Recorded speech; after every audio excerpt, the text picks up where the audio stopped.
Kalian pernah denger gak sih cerita tentang konspirasi harta karun Soekarno? Kalau belum tahu nih gue ceritain ya.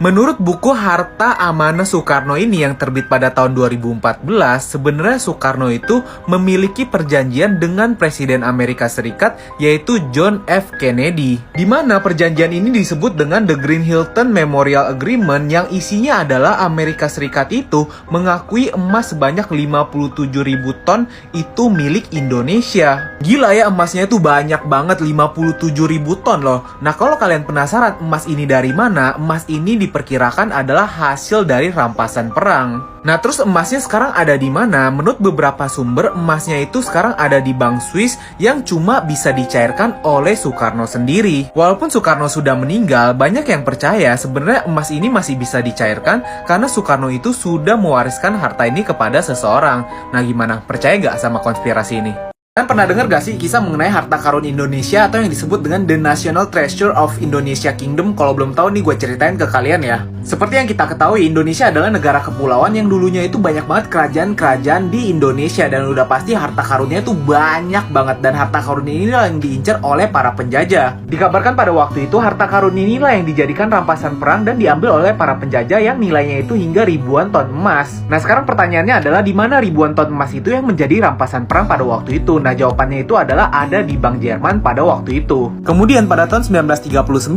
Amerika meminta Bung Karno menata aset emas itu untuk nama pribadinya. Dan akhirnya pada tahun 1944 berdirilah Bank Dunia yang dikabarkan menggunakan aset emas atas nama Soekarno itu yang dikabarkan juga bisa memberikan pinjaman sampai 40 negara. Dan buktinya Soekarno memiliki power karena hal ini dia sempat diangkat menjadi ketua PBB pada saat itu yang notabene seharusnya orang Asia Tenggara itu diremehkan. Nah terus di mana harta karun Indonesia itu sekarang? Jawabannya itu ada di video YouTube gue ini ya, silahkan dicek. Kalian sering gak sih lihat foto-foto Bapak Soekarno di mana dia itu sering banget bawa satu tongkat nih? Kalian tahu gak sih itu tongkat apa? Bakal gue jelasin ke kalian yang belum tahu ya. Ini adalah tongkat komando yang memang sering banget dibawa oleh Bapak Soekarno. Tapi banyak banget yang percaya kalau tongkat komando milik Bapak Soekarno ini bukanlah tongkat biasa, tapi tongkat yang memiliki kekuatan gaib. Bahkan dipercaya juga di dalam tongkat komando milik Bapak Soekarno ini tertanam kris yang memiliki kekuatan ajaib. Dan diketahui juga Bapak Soekarno memiliki 3 tongkat komando yang memiliki fungsi berbeda-beda dan digunakan ketika momen yang berbeda-beda juga. Tongkat yang pertama dibawa oleh Bapak Soekarno ketika ingin bertemu para jenderal. Tongkat yang kedua dibawa oleh Bapak Soekarno ketika ingin berpergian ke luar negeri. Dan tongkat yang ketiga dibawa ketika Bapak Soekarno ini ingin berpidato. Nah buat kalian yang penasaran bagaimana tongkat komando milik Bapak Soekarno ini dibuat, sama sekali nggak sembarangan. Ini dibuat menggunakan puncak Kalak yang bisa ditemukan cuma di Pegunungan Kalak daerah Ponorogo. Nah itu dia informasi unik tentang tongkat komando yang selalu dibawa oleh Bapak Soekarno kita. Semoga bermanfaat informasinya. Kalian yang pernah ke puncak pernah perhatiin nggak jembatan yang di tengah jalan? Kalau kalian perhatiin, kok bisa ya jembatannya ada di tengah jalan, terus ujungnya tuh kemana ya? Jadi sebenarnya jembatan itu tuh menuju ke satu villa besar, yang rupanya pemilik pertamanya adalah Bung Karno. Tapi sekitar tahun 1960-an, villa itu berubah menjadi sebuah kafe mewah seperti gambar di atas ini nih. Dan kafe itu namanya Riung Gunung, makanya di jembatan itu sekarang ada nama Riung Gunung. Tapi sekarang udah nggak jadi kafe lagi, udah berpindah tangan ke seorang pengusaha. Nah di balik sejarah jembatan ini, rupanya jembatan ini juga menyimpan cerita misteri. Menurut paranormal, jembatan ini adalah gerbang gaib yang menghubungkan dua dunia antara dunia manusia dan dunia gaib.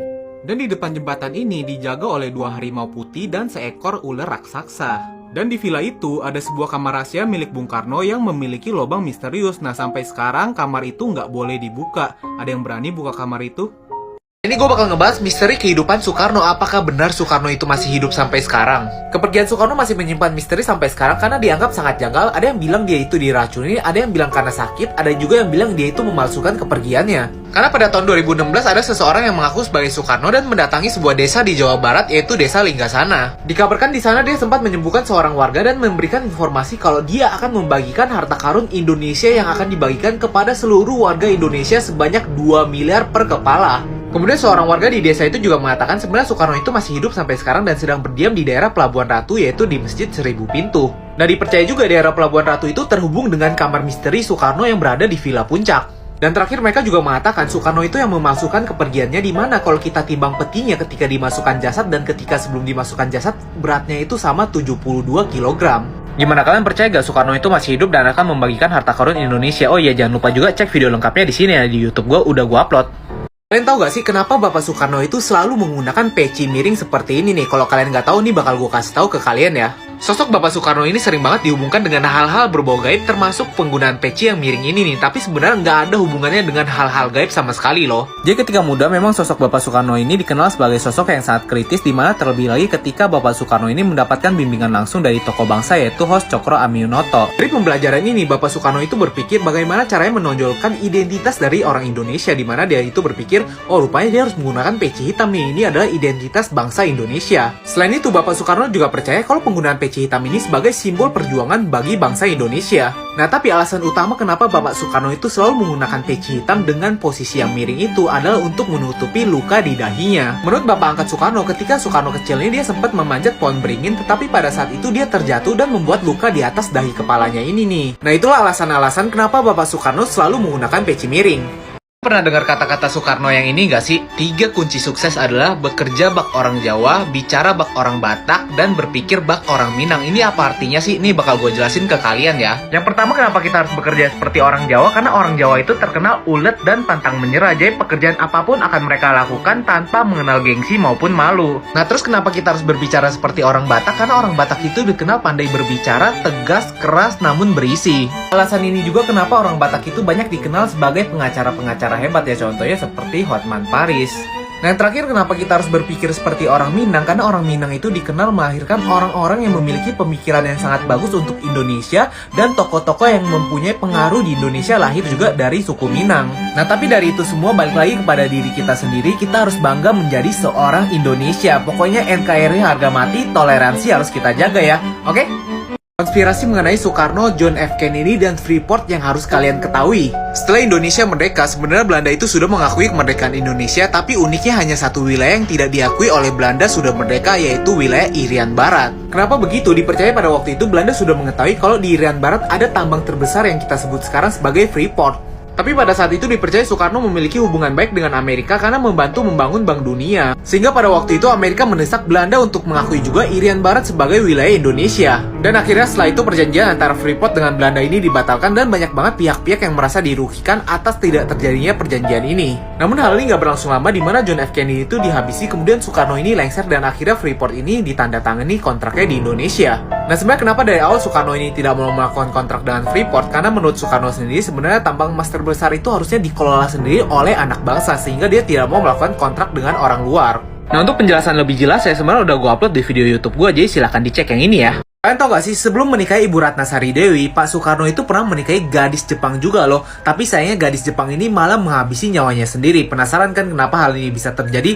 Bakal gue ceritain kali ini nih. Sebelum bertemu Ibu Ratnasari Dewi, Pak Soekarno itu telah bertemu seorang gadis Jepang yang bernama Sakiko Kanase dan dinikahi di Jepang. Setelah menikah, Sakiko dibawa oleh Pak Soekarno ke Jakarta dan diberikan tempat khusus untuk tinggal di Jakarta. Bahkan setelah itu dia juga masuk ke dalam Islam dan mengganti namanya menjadi Saliko Maisaro. Tapi setelah itu Pak Soekarno ini bertemu dengan Ibu Ratnasari Dewi, dan Ibu Ratnasari Dewi ini menjadi istri favorit dari Pak Soekarno ini, sehingga Sakiko pada saat itu cemburu kepada Ibu Ratnasari Dewi. Karena terbakar api cemburu, akhirnya Sakiko ini memutuskan untuk menghabisi nyawanya sendiri di kamar mandi dengan cara menyayat nadinya itu. Dan akhirnya setelah itu Sakiko dimakamkan di TPU Jakarta Selatan, dan pernikahan ini berlangsung selama 1 tahun. Nah, buat kalian yang masih penasaran sama cerita-cerita menarik Pak Soekarno, udah gue upload di YouTube gue di Willy Kun, silahkan dicek ya. Guys, coba kalian perhatikan foto-foto satu ini nih. Di sini ada kayak tulisan tradisional, di sini ada sampah ale-ale. Di sini ada tulisan juga kemasan dari Indonesia, ada sendal jepit, kayak ini sendal jepit merek Indonesia juga. Ini ada Mr. Muscle, ini ada juga Indomie, ada juga beberapa obat-obatan yang berasal dari Indonesia.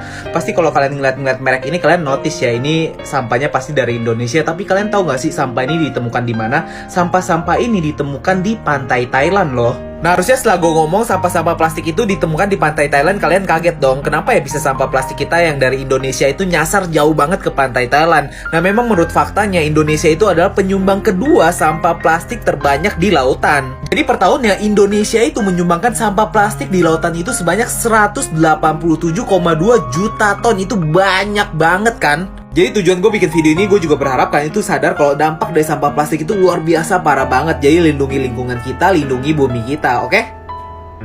Tau tahu gak sih pria ini siapa? Kalau kalian nggak tahu, minimal aplikasi dia pasti ada di handphone kalian. Dia adalah pencipta salah satu marketplace terbesar di Indonesia, yaitu Tokopedia. Apakah dia terlahir di keluarga kaya raya? Jawabannya itu tidak. Dia lahir di Pemantang Siantar dan dia menjadi anak biasa saja sampai lulus SMA. Selesai SMA, dia itu pergi ke Jakarta untuk berkuliah, tapi di Jakarta ini dia menyadari kalau hidup di Jakarta itu mahal, sehingga dia itu bertekad untuk membiayai hidupnya sendiri dan membayar kuliahnya sendiri dengan cara menjaga warnet. Di warnet itu dia belajar kalau sebenarnya banyak banget orang Indonesia yang membutuhkan marketplace, khususnya aplikasi yang bisa dipercaya. Soalnya pada waktu itu nggak ada aplikasi yang bisa dipercaya, malah tipu-tipu begitu loh. Dan awalnya untuk membangun perusahaannya sendiri terdengar sangat berat, soalnya dia itu tulang punggung dari keluarganya dan dia itu juga divonis penyakit kanker. Tapi karena dia yakin dengan mimpinya, dia itu selalu membicarakan mimpinya ini kepada para investor, dan akhirnya pada tahun 2009 ada yang berani menginvest dan dia itu berhasil membangun perusahaannya sendiri. Dan sekarang berawal dari jaga warnet, dia itu berada di peringkat 148 orang paling kaya di Indonesia. Salah satu anak jenius yang berasal dari Indonesia yang sempat viral pada tahun 2019 dan menurut gue sangat menginspirasi nih. Anak ini bernama Audrey Yu yang lahir pada tahun 1988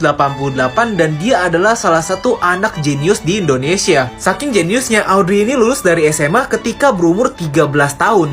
Walaupun Audrey jenius, waktu itu dia sempat dianggap sakit jiwa dan dibawa ke rumah sakit jiwa untuk diperiksa kejiwaannya. Padahal pada waktu itu skor TOEFL-nya sudah sampai 670.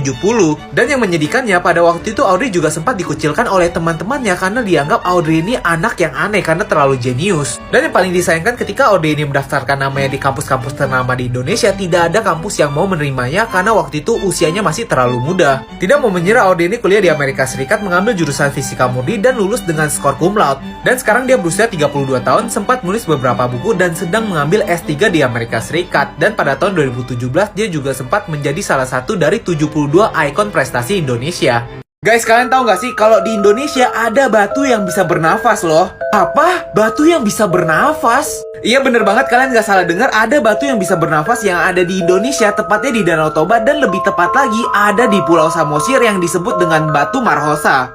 Nah, seperti yang bisa kalian lihat di sini, batu ini mengeluarkan udara yang menghembus keluar gitu tuh. Kalian lihat tuh, sampai daunnya ini ketiup-tiup gitu kan? Gue sendiri sudah membuktikan secara langsung dan gue pergi ke objek wisata ini. Ketika gue memasukkan tangan ke celah batu ini, memang ada hembusan angin yang keluar dari dalam batunya itu tuh. Gue ngerasain langsung di tangan gue ini. Dan setelah gue cari tahu juga, terbentuknya Batu Marhosa ini belum ada yang tahu sejak kapan, tapi dipercaya sudah ada sejak lama.